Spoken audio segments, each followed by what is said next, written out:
berjamaah pula dan kita isi di antara masa yang sangat penting lagi berharga ini dengan majlis zikrullah, dan termasuk majlis zikrullah ini adalah majlis ilmu. Dan Nabi sallallahu alaihi wasallam telah menyampaikan hadis baginda, وقال النبي صلى الله عليه وسلم لا يقعد قوم في بيت من بيوت الله يتلون كتاب الله ويتدارسونه بينهم إلا نزلت عليهم السكينة وغشيتهم الرحمة وحفتهم الملائكة وذكرهم الله في من عنده. Nabi sallallahu alaihi wasallam menyatakan dalam hadis baginda sallallahu alaihi wasallam, tidaklah duduk satu kaum di rumah Allah Subhanahu wa taala. Apa mereka buat? Mereka membaca ayat-ayat Al-Quranul Karim. Mereka belajar hukum hakam yang ada di dalam Al-Quranul Karim tersebut. Dan Allah Subhanahu wa taala menyatakan apakah kelebihan untuk mereka ini, kemuliaan yang mereka dapat. Maka Nabi sallallahu alaihi wasallam bersabda, Allah Subhanahu wa taala akan berikan ketenangan kepada mereka, turun sakinah ke atas mereka. Masya-Allah. Manusia hari ini sentiasa dahagakan ketenangan. Hidup kalau tak tenang, duit berjuta-juta tak diguna, tuan-tuan. Sampai ada orang yang terpaksa buat bermacam-macam kaedah. Untuk apa? Untuk dapat tidur, Masya Allah. Terpaksa makan macam-macam pil untuk dapat ketenangan, Masya Allah. Walaupun duitnya banyak, hartanya banyak, tetapi Allah Subhanahu wa taala menjanjikan untuk kita dapat ketenangan, hadirkanlah diri kita dalam majlis zikrullah, majlis ilmu ini. Dan Nabi sallallahu alaihi wasallam bagi tahu lagi keutamaan majlis ini, apa dia? Wa ghasyiyahum rahmatu. Allah Subhanahu wa taala akan melimpahkan ke atas mereka rahmat Allah Subhanahu wa taala. Maka hadirin yang dirahmati Allah, dengan rahmat Allah Subhanahu wa taala yang Allah taala kurniakan kepada kita, satu rahmat sahaja. Dalam hadis kita ada 70 rahmat yang Allah Ta'ala limpahkan ke atas kita, umat manusia, daripada sejak zaman Nabi Adam sampai hari kiamat. Dan satu daripada 70 ini, 69 Allah simpan untuk hari akhirat. Dengan rahmat yang Allah Subhanahu wa taala kurniakan ke atas kita, makhluk ini, maka kita boleh berkasih sayang. Seorang ibu sayang anaknya, masakan tidak, seorang ibu sanggup berkorban apa saja. Seorang ayah begitu juga, sanggup buat apa saja demi nak menyara keluarganya. Hatta binatang-binatang pun kita nampak mereka berbelas ihsan terhadap anak-anak mereka, Masya Allah. Dan itu yang manusia ambil daripada rahmat yang Allah Ta'ala kurniakan. Tapi kelak dengan rahmat Allah Subhanahu wa taala ini, kita akan mendapat kebaikan yang sangat besar di akhirat. Sebab tu kebaikan yang sebenar yang Allah Subhanahu wa taala akan limpahkan kepada kita, bahkan seluruh umat ini kelak di hari akhirat. Masya-Allah. Sebab tu kehidupan kita yang pasti, yang sebenarnya di sana, kehidupan akhirat.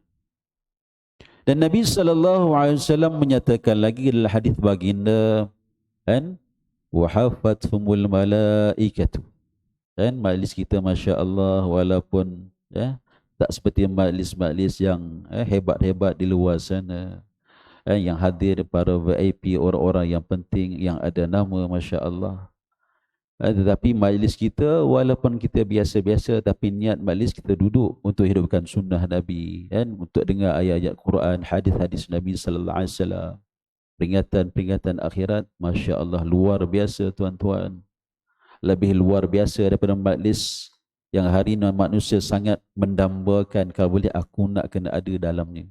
Contohnya apa, tuan-tuan? Majlis yang ada anugerah diberikan di dalamnya. Masya Allah. Contoh birthday Agung hari itu, Agung bagi anugerah, macam-macam anugerah diberikan. Ada gelaran Tan Sri, Masya Allah, tak. Datuk macam-macam, tak. Lagi-lagi kalau dibagi wang ringgit, kan? Kalau boleh kita nak, kan? Sangat rugi ke kita kalau tak dapat. Apatah lagi kalau kita itu diundang dan kita pula pesertanya, kan? Orang yang dapat anugerah tersebut berasa bangganya kita, Masya Allah. Kan? Dan Nabi SAW beritahu lagi, wa dzakarhumullah iman indah, Allah sebut nama kita. Dan inilah perkara yang Masya Allah, yang sangat kita harapkan. Allah sebut nama kita, tuan-tuan. Pencipta kita yang bagi rezeki kita, Masya Allah. Yang adakan kita daripada tiada. Kita dulu tak ada, tuan-tuan. Nama kita pun tak kenal, orang tak sebut, tak kenal kita. Lam yakun syai'an madhkura. Tak ada siapa kenal. Hatta ada satu orang presiden yang hebat, pemerintah yang hebat, raja, penguasa bagi alam ini contoh. Dia pun dulu tak ada siapa kenal dia. Siapa yang kenalkan dia? Allah. Siapa yang hidupkan dia, lahirkan dia? Allah. Sehingga sampai satu masa Allah Ta'ala tiadakan dia. Dan itu hakikat kita, tuan-tuan. Daripada ada kepada tiada. Dan apa lagi yang kita nak banggakan? Tak ada apa yang kita nak banggakan. Sebab tu yang kita nak banggakan apa, tuan-tuan? Bila Allah sebut nama kita. Wa zakaruhumullah. Wa zakarahumullah fi man andah. Allah sebut nama kita. Kalau hari ini Sultan Selangor lah sebut nama kita. Wah. Kan, Budi Agung sebut nama kita, Masya Allah. Si Fulan bin Fulan, Masya Allah. Siap. Kan? Sebut nama kita. Ceritakan perihal kita di hadapan khalayak. Dia ni dulu ni kawan saya, Masya Allah. Baik orangnya. Kita rasa, gembira, bukan kepalang lagi, tuan-tuan. Jadi Allah, sebab tu kita kena cari majlis-majlis macam ni, duduk dalamnya. Allah sebut nama kita. Masya Allah. Hadirin yang dirahmati Allah Subhanahu wa taala, insya-Allah kita akan berkongsi satu pasal dan dalam kitab Riyadhus Shalihin bab taubati. Insya-Allah kita lihat sedikit. Qala al-ulama'u at-taubatu wajibatun min kulli dhanbin. Jadi para ulama bagi tahu taubat ni wajib bagi setiap kesalahan yang kita buat. Dan Nabi sallallahu alaihi wasallam bagi tahu setiap anak Adam ni berdosa. Kita ni ada dosa dengan Allah Subhanahu wa taala. Dan illa man rahimallah, melainkan orang yang Allah Taala beri rahmat, Allah jaga mereka. Siapa antaranya? Para anbiya wa rusul, dan para nabi dan rasul ma'sum. Allah Taala pelihara mereka daripada dosa. An ufira lahum ma taqaddama min dhanbihi wa ma ta'akhkhar. Allah Subhanahu wa taala ampunkan dosa mereka, dosa sebelum, dosa sesudah, tak ada dosa. Jadi kata ulama, sekiranya maksiat dan bainal amdi wa bainallahi ta'ala, di antara seorang hamba dengan Allah.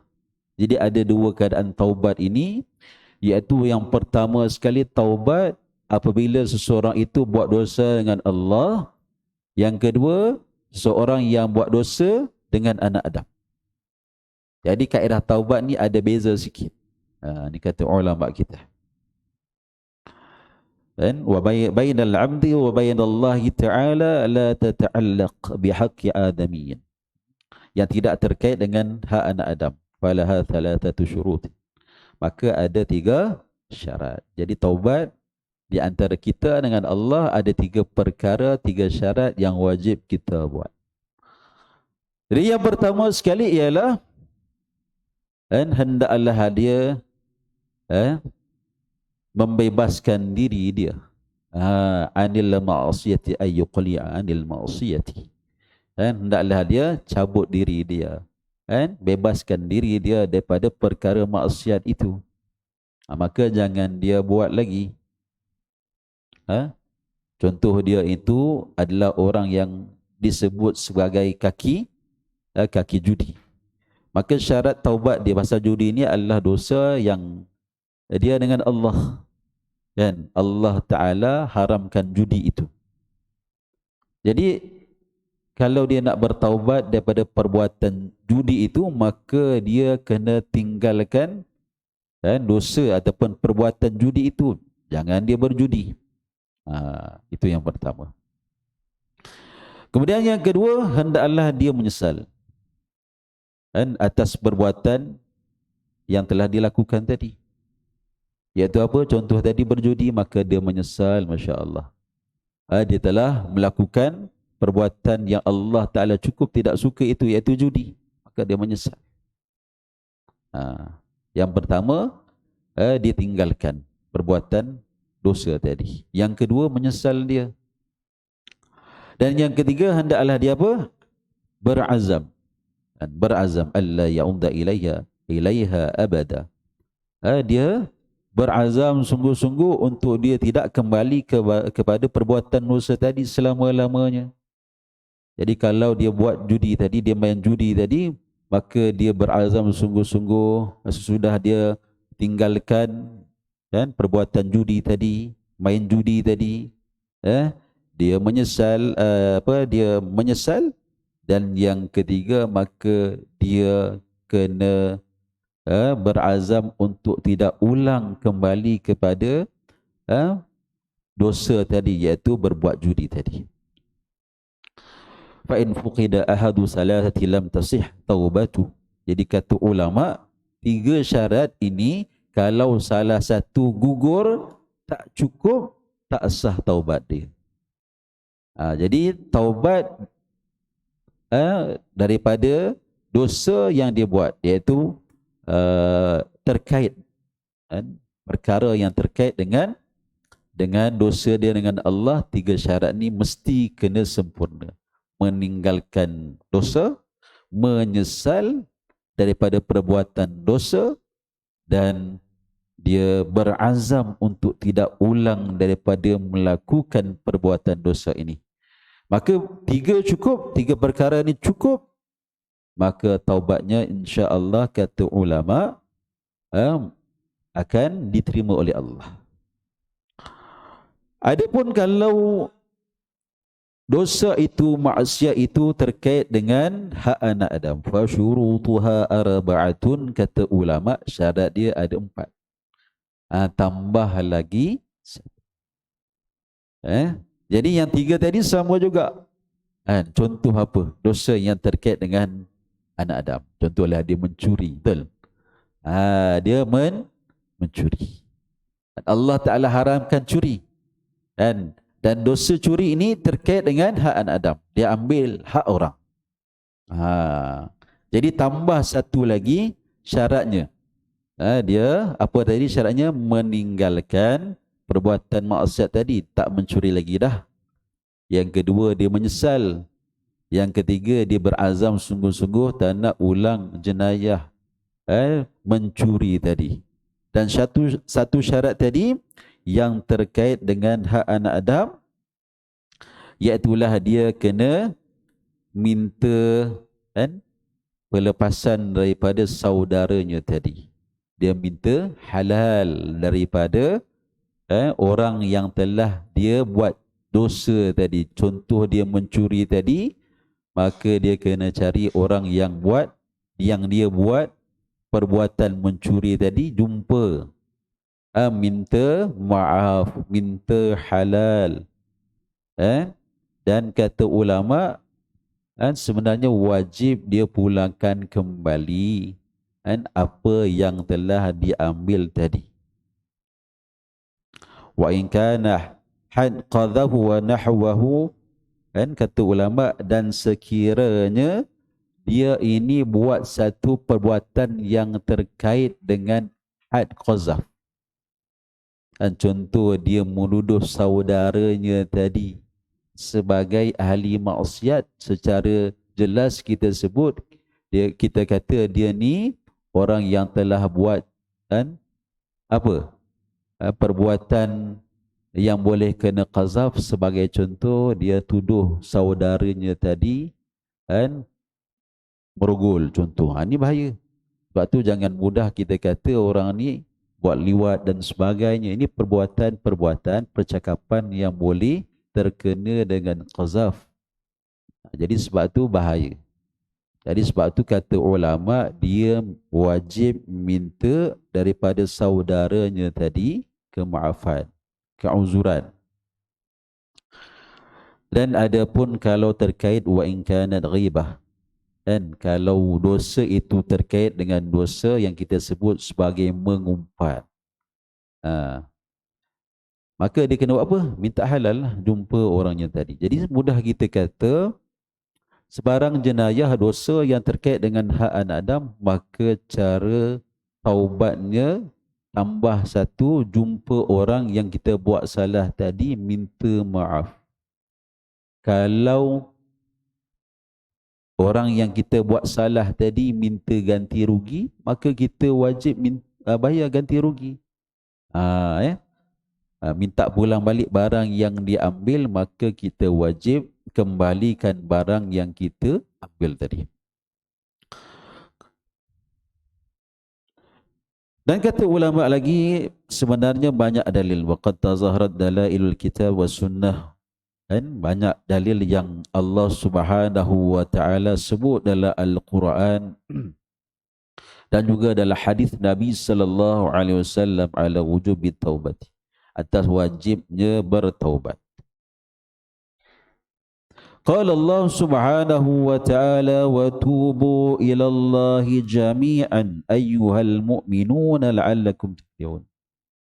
Allah Subhanahu wa ta'ala berfirman, bertaubatlah kamu wahai kalian manusia kepada Allah, dan bertaubatlah kamu wahai orang-orang yang beriman kepada Allah, la'allakum tuflihun. Jadi dalam ayat ini Allah sebut, bertaubatlah wahai orang-orang yang beriman, mudah-mudahan kamu beroleh kejayaan. Sebab tu orang yang beriman kan kena bertaubat. Bukan kata orang tak beriman tak bertaubat.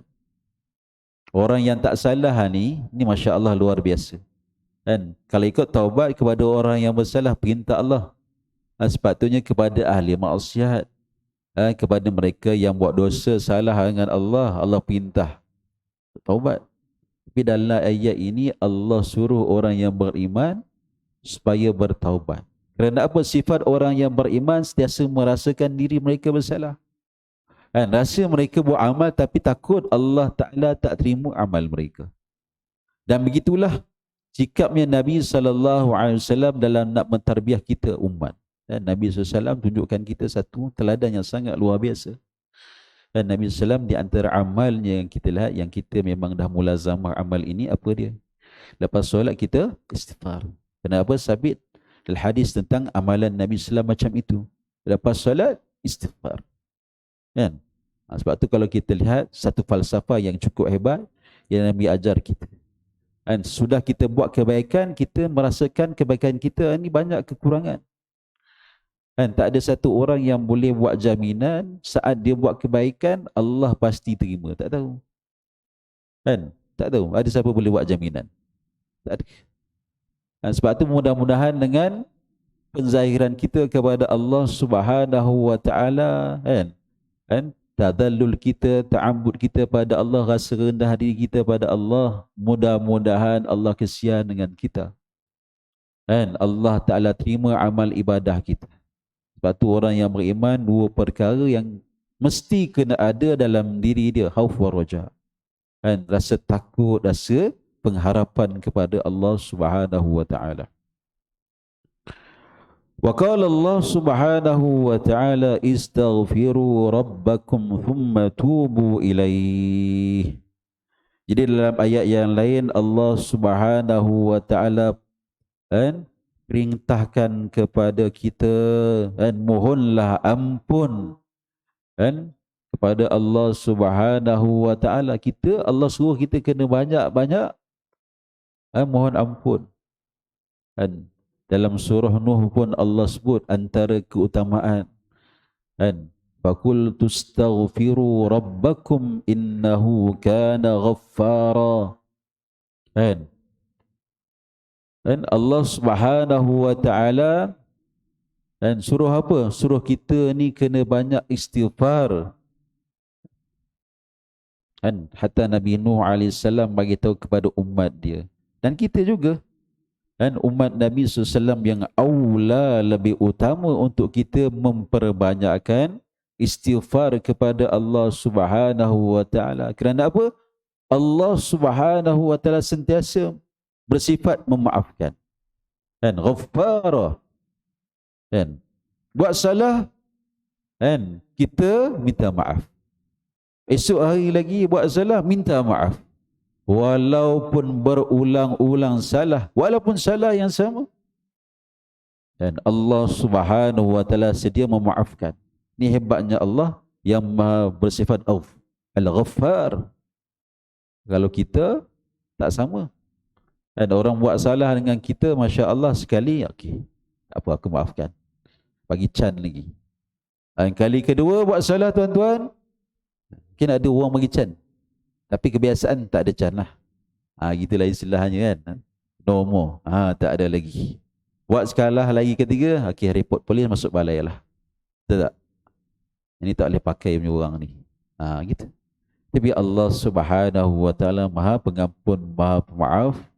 Dan selagi mana dan matahari itu tak terbit daripada sebelah barat, malam yugharir, selagi mana nyawa tak berada di sakarat, kan? Masih ada nyawa, masih lagi hayat dikandung badan lagi, selagi itu Allah Subhanahu wa taala buka peluang untuk bertaubat. Hatta kalau hari tersebut ataupun hari-hari sebelum ini, apa dosa yang dia tak buat, semua dosa dia buat. Allahu Akbar. Dia adalah penjenayah yang paling terulung sekali. Kenal seantero Malaysia, seantero dunia contoh. Kan, pengedar dadah, kan, toki judi paling hebat. Kan, bapa ayam lah macam-macam lagi, bapa lah contohlah.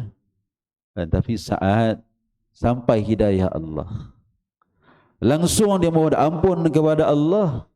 Saat itu juga Allah ampunkan semua dosa dia walaupun menggunung setinggi Everest, Masya Allah. Seluas lautan Pasifik Atlantik, satu dunia sekalipun luar digabungkan, dosanya itu Masya Allah. Allah Maha Pengampun, Allah maafkan dosa dia. Masya Allah. Itu baiknya Allah Subhanahu wa taala kepada hamba-Nya. Sebab tu Allah sebut la hadis qudsi, inna rahmati wasi'at ghadabi. Dan kasih sayang Allah, rahmat Allah Ta'ala ke atas manusia ini lebih luas daripada murka Allah. InsyaAllah. Wa qala Allah Subhanahu wa ta'ala, Allah Subhanahu wa ta'ala berfirman dalam ayat yang lain, ya ayyuhalladzina amanu tubu ilallahi taubatan nasuha.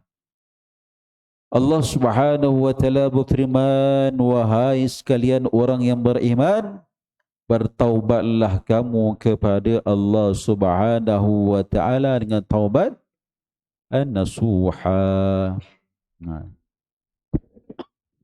Jadi Allah suruh kita sentiasa cari peluang dan ruang, kan? Bahkan hari-hari kita kena bertaubat kepada Allah Subhanahu wa taala. Baik, kita lihat hadirin yang dirahmati Allah Subhanahu wa taala, hadis-hadis Nabi sallallahu alaihi wasallam berkaitan dengan perintah bertaubat ini. Wa an Abi Hurairah radhiyallahu anhu qala sami'tu Rasulullah sallallahu alaihi wasallam yaqul Allah inni la astaghfirullah wa atubu ilaih bil yawmi akthara min 70 marratan, rawahu al-Bukhari. Hadis yang telah diriwayatkan oleh Sayyidina Abu Hurairah radhiyallahu taala anhu, dan aku telah dengar Rasulullah sallallahu alaihi wasallam bersabda, demi Allah, kata Nabi SAW, sesungguhnya aku beristighfar kepada Allah. Nabi istighfar kepada Allah. Nabi yang Allah Ta'ala telah ampunkan segala dosa baginda, tak ada dosa. Nabi beristighfar, nak bagi tahu pada umat dalam apa jua keadaan. Dan kita rasa kita amal dah banyak, rasa amal dah cukup, solat banyak, baca Quran banyak. Tuan-tuan, kalau kita nak bandinglah kita dengan Nabi, Masya Allah, kan, penghulu segala orang yang baik lagi salih, penghulu penghuni syurga Allah Subhanahu wa taala, semulia-mulia makhluk. Tak ada makhluk yang lebih mulia, lebih sempurna amal imannya daripada Nabi SAW. Nabi bagi tahu pada kita, Sebab tu banyak perkara yang boleh kita ambil daripada hadis ini sebenarnya. Kan? Dalam banyak perkara kita yang kita rasa ahli ibadah ni, jangan rasa kita ni ahli ibadah. Yang mana kita rasa amal kita banyak, sebenarnya jangan rasa banyak amal. Tak ada apa kita. Allahu Akbar. Nabi SAW dalam keadaan yang paling sempurna, paling tinggi, paling mulia darjatnya, beritahu pada kita, inilah astaghfirullah, aku hari-hari, kata Nabi, mohon ampun kepada Allah lebih daripada apa? Sab'ina marrah. Lebih daripada 70 kali. Masya Allah. Nabi istighfar pada Allah, astaghfirullahaladzim, alal aqal lah, paling kurang. Astaghfirullahaladzim alladzi la ilaha illa huwal hayyul qayyum wa atubu ilaihi. Dan macam-macam rangkap lagi. Zikir yang Nabi ajar, istighfar yang Nabi ajar, hatta sayyidul istighfar.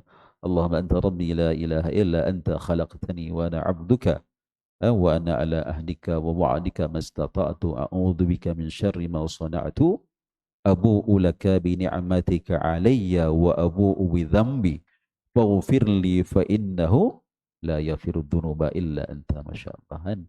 Seperti mana yang tuan-tuan buatlah. Jadi kita nak lazimkan amalan ini, istighfar ini.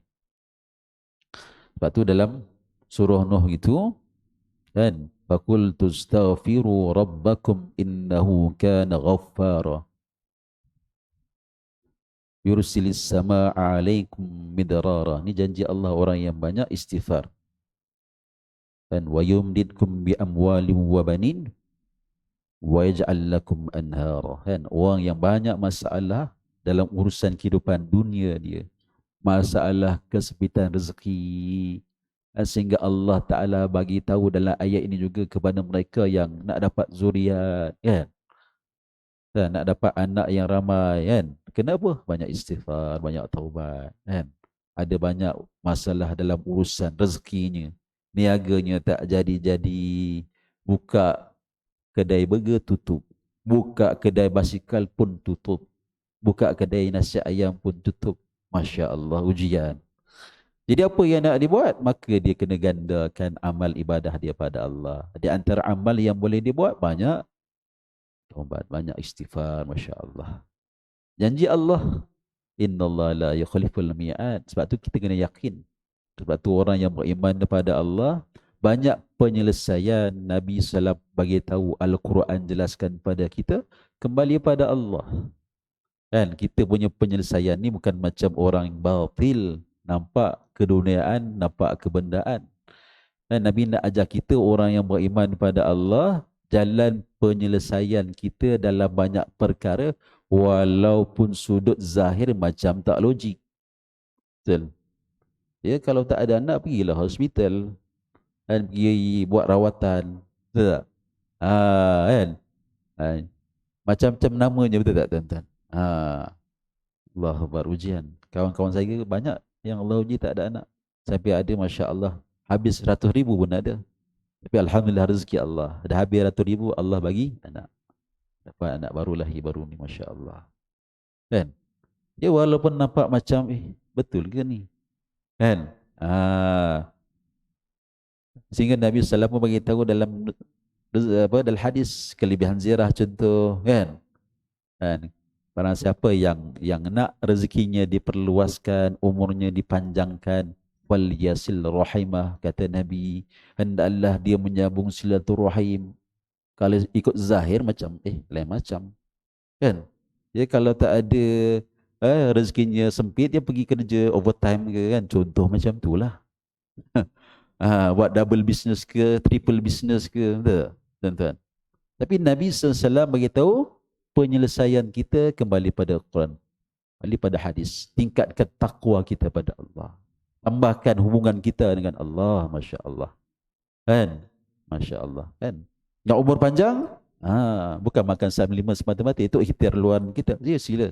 Tapi yakin dengan apa yang Nabi SAW bagi tahu, buat apa? Wal yasil rahimah, kan? Buat apa? Buat silaturahim, ziarah saudara mara kita, apatah lagi ziarah kaum kerabat kita. Masya Allah. Jadi ini antara amal yang kita kena buat, kan? Banyak istighfar kepada Allah. Kemudian dalam riwayat yang lain, kan, yang telah diriwayatkan oleh Aghar ibn Yasar Al-Muzani radhiyallahu taala anhu, qala Rasulullah sallallahu alaihi wasallam, ya ayuhan nas tubu ila Allah wastaghfiruh fa inni atubu fil yawmi mi'ata marrah. Dan dalam riwayat yang lain, Nabi sallallahu alaihi wasallam beritahu, wahai sekalian manusia, mohonlah kamu semua akan keampunan. Masya-Allah. Nabi sallallahu suruh kita istighfar. Kerana apa? Kerana Nabi bagi tahu sesungguhnya aku ini dalam setiap hari beristighfar 100 kali. Satu riwayat ada kata 70, ada kata 100. Jadi kita kena buat istighfar.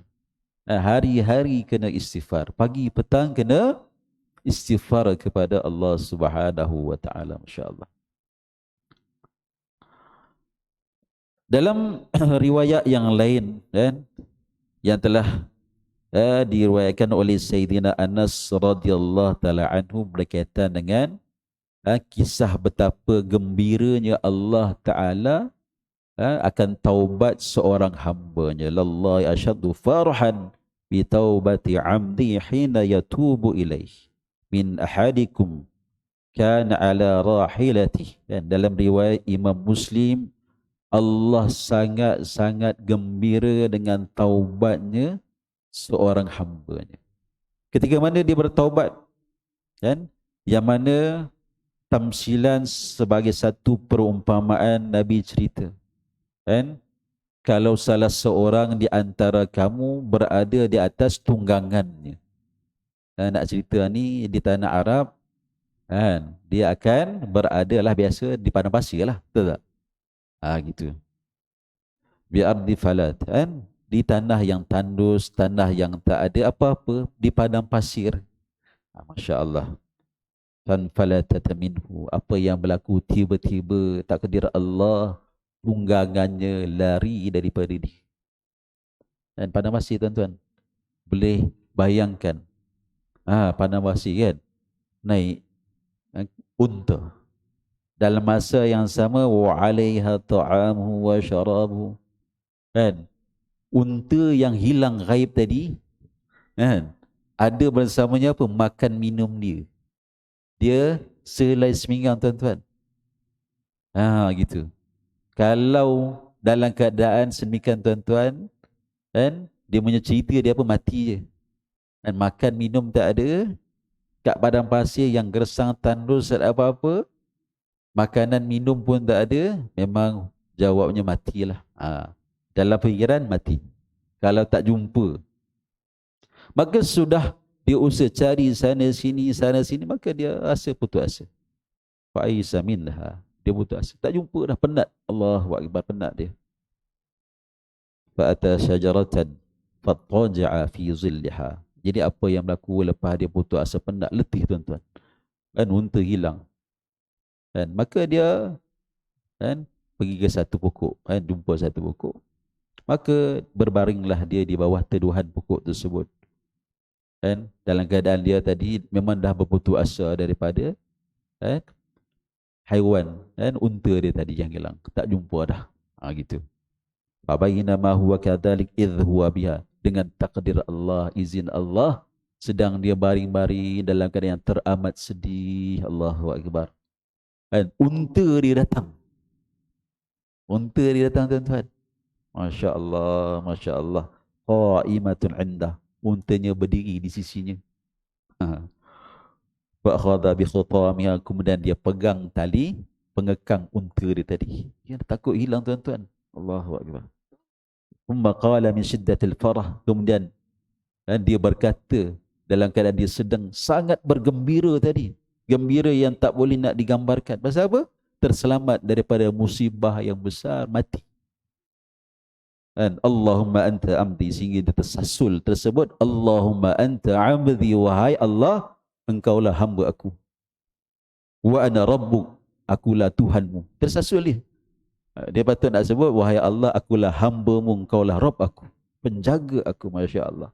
Akhta'a min syiddatil farah, tersasur, tersalah dia. Kan? Kerana bersangatan gembira dia tadi. Allah lebih gembira taubatnya seorang hamba daripada pemuda tadi yang telah berada dalam saat yang genting lagi kritikal, mati depan mata dia. Jumpa balik kan unta dia tadi, unta datang balik. Dan sangat gembira Allah dengan taubat seorang pendosa pesalah kepada Allah Subhanahu wa taala. Sebab tu hadirin dan dirahmati Allah, kita usaha sama-sama kan sentiasa memperbanyakkan muhasabah diri kita, perbaiki diri kita kan, istighfar kan, dalam banyak keadaan kita. Sebab tu di antara zikir yang kita kena perbanyakkan apa? Selain daripada solawat kan, tasbih kita kan di antaranya apa lagi? Istighfar banyak kan. Selain daripada apa? Qauli la ilaha illallah. Zikir yang afdal apa? La ilaha illallah kan. Dan selawat, istighfar ni kita banyak istighfar. Wa an Abi Musa Abdullah bin Qais al-Ash'ari radhiyallahu anhu 'anil Nabi sallallahu alaihi wasallam qala inna Allah ta'ala basata yada bil laili liyatuba musii'an nahar. Dan al-hadis daripada Sayyidina Abi Musa Abdullah bin Qais al-Ash'ari radhiyallahu anhu daripada Nabi sallallahu alaihi wasallam, baginda bersabda, sungguhnya Allah Subhanahu wa taala menghamparkan dan rahmat Allah kan untuk apa? Untuk mengampunkan pendosa yang buat dosa di siang hari. Maksudnya apa? Bila malam hari datang, Allah Subhanahu wa taala buka seluas-luasnya pintu taubat kepada mereka yang siang hari sibuk dengan dosa. Apa dosa tak buat? Semua dosa dia buat. Tapi kalau malam hari dia datang, dia istighfar kepada Allah, secara automatik Allah ampunkan dosa dia, masya-Allah. Dan wa basata yadah bin nahar, demikian juga Allah Taala menghamparkan seluas-luasnya pintu rahmat Allah, pintu taubat Allah di siang hari. Untuk apa? Untuk memaafkan, mengampunkan dan pesalah pendosa yang buat dosa di malam hari. Dan siang hari apa dosa dia tak buat? Kaki botol, kaki judi, semua kakilah dia buat. Tapi dia mohon ampun pada Allah Ta'ala, Allah jentik hati dia kan, Masya Allah. Terus dia insaf, maka Allah ampunkan dosa dia. Tapi ada syarat dia, hatta tatlu'a syamsu min maghribiha, sehinggalah masa ini sampai. Jadi pastikan sebelum masa ini sampai, maka hendaklah dia bertaubat kepada Allah. Iaitu bila? Iaitu matahari terbit daripada sebelah barat. Jadi kalau matahari telah terbit daripada sebelah barat, maka ketika itu tak ada lagi taubat yang Allah Subhanahu wa taala terima. Kemudian kita lihat hadis yang seterusnya, wa an Abi Hurairah radhiyallahu anhu qala Rasulullah sallallahu alaihi wasallam, man taba qabla an tatlu'a asy-syamsu min maghribiha taballahu alaihi, rawahu Muslim. Daripada Sayyidina Abu Hurairah radhiyallahu anhu, beliau berkata, telah bersabda Rasulullah sallallahu alaihi wasallam, barang siapa yang mohon ampun kan kehadrat Allah sebelum matahari terbit daripada sebelah barat, pasti Allah Ta'ala akan ampunkan dosa dia. Ni kita ulang balik hadis tadi. Semua orang tahu kiamat bila? Tak tahu. Tapi perkara yang lebih pasti, yang lebih hampir kepada kita ialah mati. Dan mati ni Masya Allah lagi dekat. Dan sebab tu sebelum ajal ni tiba, yang kita yakin ajal ni bila-bila pasti dia akan datang. Dan banyak kejadian yang berlaku depan mata kita sendiri, orang yang hampir dengan kita, Masya Allah. Dan ada rakan-rakan kita yang mungkin baru kita bersembang sebentar tadi, baru kita bercakap dengan elok, sihat walafiat, Masya Allah kan, makan minum dengan kita, baru je tadi, baru je, tak ada apa-apa, tak tahu dah tak ada tuan-tuan. Dan banyak berlaku dah hari ni kan. faja'atan. Tiba-tiba Allah Ta'ala tarik nyawanya. Nah, saya pun ada kawan macam tu depan mata Allah. Sihat walafiat. Kan? Tapi Allah Ta'ala kan ambil nyawanya. Jatuh terus meninggal dunia. Allah. Ini peringatan untuk kita bersama. Kenapa? Dalam soal taubat ni jangan kita nanti-nanti tangguh-tangguh, tak ada jaminan, tak ada kepastian yang kita pasti. Hidup esok kita ada. Kan jangan kita rasa kita muda, Allah Akbar. Jangan kita rasa nak tunggu bersara pencin baru kita nak buat amal. InsyaAllah segera. Dan sebab tu Sayyidina Abdullah ini Umar radhiyallahu anhu bagi tahu, idza asbahata fala tantaziril masa. Apabila kamu berada di pagi hari maka jangan tunggu petang hari. Apabila kamu berada petang hari, wa idza amsayta fala tantaziri sabah. Kalau berada di petang hari pun sama juga, jangan tunggu esok hari, esok pagilah. Tak ada jaminan, masya-Allah. Wan Abdullah bin Umar ibn Khattab radhiyallahu anhuma 'anil Nabi sallallahu alaihi wasallam qala inna Allah azza wa jalla yakbalu taubatal 'abdi ma lam yughargir. Rawahu Tirmidzi. Daripada Sayyidina Abi Abdurrahman Abdullah bin Umar radhiyallahu anhuma daripada Nabi sallallahu alaihi wasallam, baginda bersabda, sesungguhnya Allah azza wa jalla menerima taubat seseorang hamba selagi mana dia tidak berada dalam keadaan sakratul maut, hujung nyawa dia.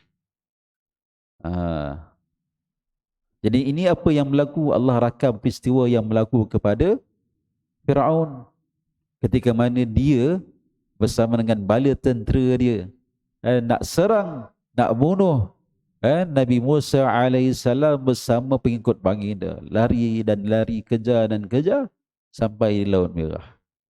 Maka Allah perintahkan kepada baginda Musa alaihissalam agar apa? Dengan tongkat dia ketuk laut tersebut, dengan izin Allah terbelah.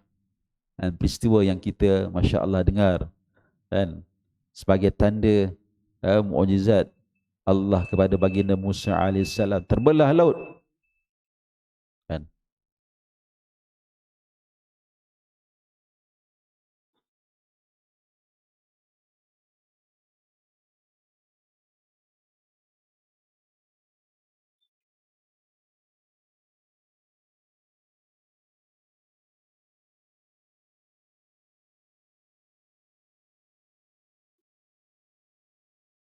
أعوذ بالله من الشيطان الرجيم بسم الله الرحمن الرحيم سبحان الله والحمد لله ولا إله إلا الله والله أكبر ولا حول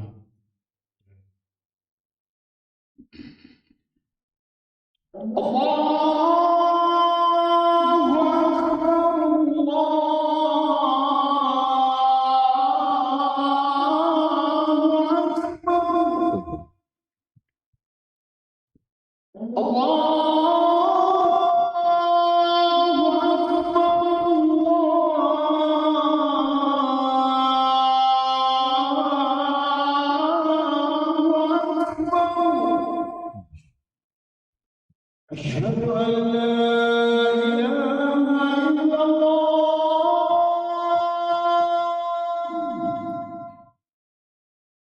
أشهد أن لا إله إلا الله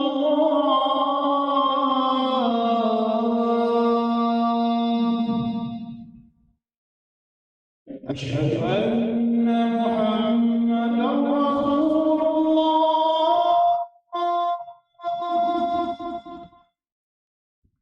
أشهد أن محمدا رسول الله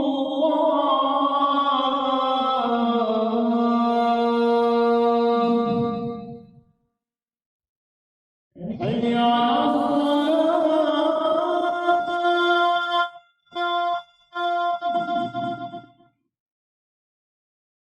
حي على الصلاة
Jadi hadirin yang dirahmati Allah Subhanahu wa taala, jadi kalau keadaan yang berlaku di mana Firaun, dan Allah rakam perkara ini dalam Quran, bila sampai Laut Merah dan dia kejar, Allah kan tutup balik. Masya Allah. Dalam keadaan tersebut kan, Firaun pun dia dah nampak kan akan kebenaran yang dibawa oleh baginda Musa alaihissalam, kan amantu bi rabbi Musa wa Harun, kan beriman dia dengan Tuhan Musa dan Harun alaihissalam. Pada saat itu Allah Taala tak terima dah pasal apa? Dah berada dalam keadaan sakarat, dah hujung nyawa dia dah. Jadi kalau manusia dalam keadaan demikian, mereka akan nampak kebenaran apa yang disampaikan oleh Al-Quran oleh baginda sallallahu alaihi wasallam. Daripada saat itu Allah Subhanahu wa taala tak terima lagi. Jadi hadirin yang dirahmati Allah Subhanahu wa taala, inilah perkara yang perlu kita persiapkan diri kita, kan? Sehingga Allah Subhanahu wa taala juga bagi tahu perihal, kan, bagaimana kan kita orang yang beriman kepada Allah, kan, selain daripada taubat, kan, kena pastikan perkara-perkara yang lain kita jaga dengan baik. Dan seperti mana yang Allah bagi tahu dalam Al-Quran, dalam surah Al-Mu'minun sendiri, kan, qad aflahal mu'minun alladzina hum fi salatihim khashi'un walladzina hum anil lagwi mu'ridun walladzina hum lizzakati fa'ilun walladzina hum li furujihim hafizun illa ala azwajihim aw ma malakat aymanuhum fa innahum ghairu malumin faman ibtagha wara'a dhalika fa ulaika humul 'ad. Dan orang yang berjaya ni siapa? Orang beriman yang berjaya ni siapa? Harta banyak, ada rumah banglo 7 tingkat, ada tanah berkeping-keping banyak sampai tak tahu geran kat mana letak. Banyak sangat tuan-tuan gerannya. Kan? Ataupun emasnya Masya Allah, ada peti besi kat rumah. Dan macam-macam harta semua ada.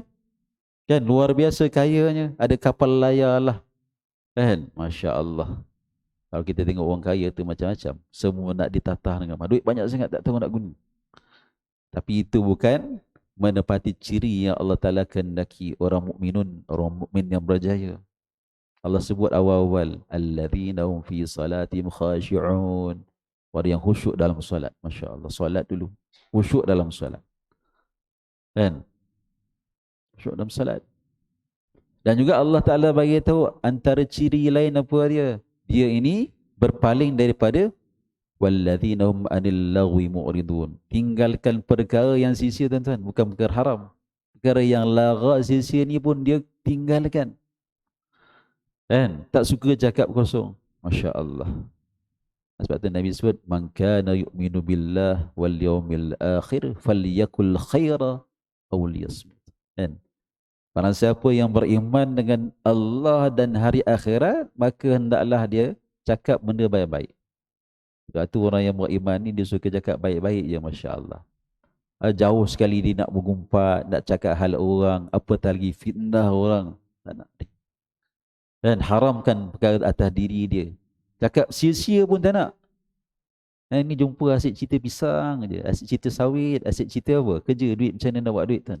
Cerita niaga contohlah. Orang Meru biasa cerita apa? Sarung tangan. Banyak sangat kilang sarung tangan. Contohlah. Allahu Akbar. Macam mana nak buat projek? Apa projek? Masya Allah. Ha. Jadi perkara-perkara macam ni kita kena tinggalkan. Kan?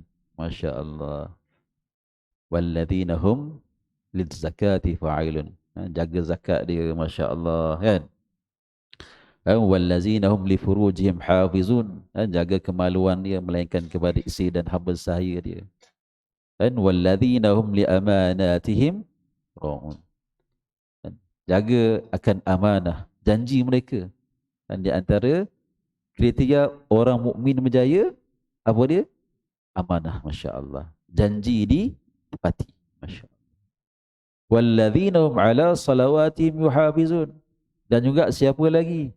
Jaga solat 5 waktu baik-baik, masya-Allah.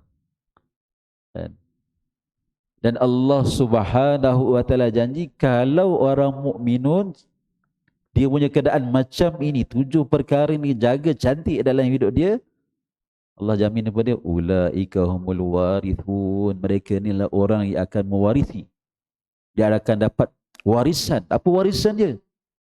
Alladzina yarithuna al-firdausa hum fiha khalidun. Dapat syurga paling tinggi sekali, tuan-tuan. Syurga firdaus. Jadi jaga solat dia, masya-Allah. Jaga daripada bercakap perkara-perkara, berbuat perkara-perkara yang sisa, apatah lagi haram, masya-Allah. Kan, masya-Allah. Jaga kemaluan dia, jaga zakat dia. Kan, jaga amanah yang diberikan ke atas dirinya. Masya-Allah. Solid perkara ini Allah jamin Allah bagi syurga paling tinggi. Allah Akbar, syurga firdaus. Di samping apa yang kita sebut tadi, supaya apa? Kita perbanyakkan taubat kita kepada Allah Subhanahu wa taala. Jadi mudah-mudahan Allah Ta'ala berikan kebaikan pada kita, terutama saya lah yang cakap. Kita semua insya-Allah dapat manfaat yang besar untuk kebaikan, terutama akhirat kita. Kita ni Allah Ta'ala jadikan kat dunia supaya apa? Kita kembali ke akhirat, dapat kejayaan yang fawzan azima. Kejayaan yang sangat luar biasa, gilang gemilang yang kita nak dapat di akhirat sana. Sekadar kejayaan kat dunia ni sementara, tuan-tuan. Tak, masuk mulut jadi najis. Semuanya begitu keadaannya. Dunia jifah, kata Nabi. Dua ni bangkai, tak ada apa. Nikmat sementara. Apa yang kita kejar akhirnya akan habis. Akan kita tinggalkan secara pasti, insya-Allah. Sekian sallallahu ala sayyidina Muhammad wa ala alihi wa sahbihi wa barik wa sallim. Subhana rabbika rabbil izzati amma yasifun. Wassalamun ala al-mursalin. Alhamdulillah rabbil alamin. Subhanallah bihamdihi, subhanakallahumma bihamdika, asyhadu an la ilaha illa anta, astaghfiruka wa atubu. Sekian, assalamualaikum warahmatullahi wabarakatuh.